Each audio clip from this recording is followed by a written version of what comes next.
कौन है जो तुम्हें रोक रहा है? कम पैसे, ज्यादा उम्र, कम फैसिलिटीज, ज्यादा टेंशन, पैसे की कमी।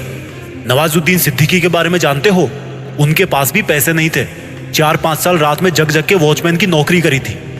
उम्र ज्यादा हो गई। मिस्टर पॉल शिरोमणि एक ऐसा नाम है जिन्होंने 90 ईयर्स की उम्र में पीएचडी करके साबित कर दिया कि उम्र कभी मायने नहीं रखती। कम फैसिलिटीज है।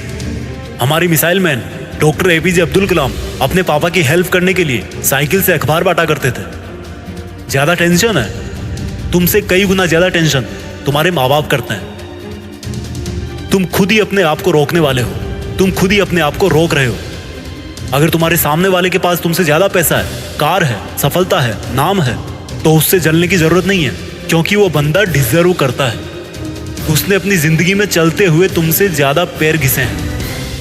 जब तुम टाइम पास कर रहे थे तो वो बंदा टाइम इन्वेस्ट कर रहा था। जब तुम पैसा उड़ा रहे थे तो वो बंदा पैसा कमाने का तरीका ढूंढ रहा था। जब तुम एक नौकरी ढूंढ रहे थे तो वो बंदा हजारों नौकरी पैदा करने की सोच रहा था। जब तुम बिजली कटने के बाद सो रहे थे तो वो बंदा मोमबत्ती के पास बैठकर अपनी आंखें काली कर रहा था। वो डिजर्व करता था। उसको भले ही किसी ने रोकने की कोशिश करी हो, लेकिन उसने खुद अपने आप को कभी नहीं रोका। यही फर्क है तुम में और एक सक्सेसफुल इंसान में। खुद अपने आप को रोको मत, बल्कि अपने आप को खुद रोक देने से रोको। जब लगे कि नींद आ रही है, उठ, मुंह धो के आ, 30 मिनट और पढ़। एक्सरसाइज करके थक गया, पसीना पहुंच, पानी की एक घूंट पी और एक सेट और मार। बैंक बैलेंस खत्म हो गया तो दिल से महसूस कर कि हिम्मत का बैलेंस कितना बचा है। टेंशन हो रही है तो फोकस टेंशन से हटाकर सॉल्यूशन पर डाल। प्रॉब्लम को प्रॉब्लम समझकर बैठने में प्रॉब्लम है। जब सोचेगा कि ये तो एक और दमदार डिसीजन लेने का मौका है, तो प्रॉब्लम को प्रॉब्लम नहीं बल्कि अपनी लाइफ का एक टर्निंग पॉइंट समझेगा। बचपन में सबने पढ़ा था कि बूंद बूंद से घड़ा भरता है, लेकिन कभी भरने की कोशिश नहीं करी। बचपन में सबने पढ़ा था कि अधजल गगरी छलकत जाए, आधे भरे हुए घड़े से पानी ज्यादा छलकता है। हमने बस थोड़ा सा क्या सीख लिया कि ये मान बैठे कि सब कुछ जान गए, कभी पूरा नॉलेज लेने की कोशिश ही नहीं करी।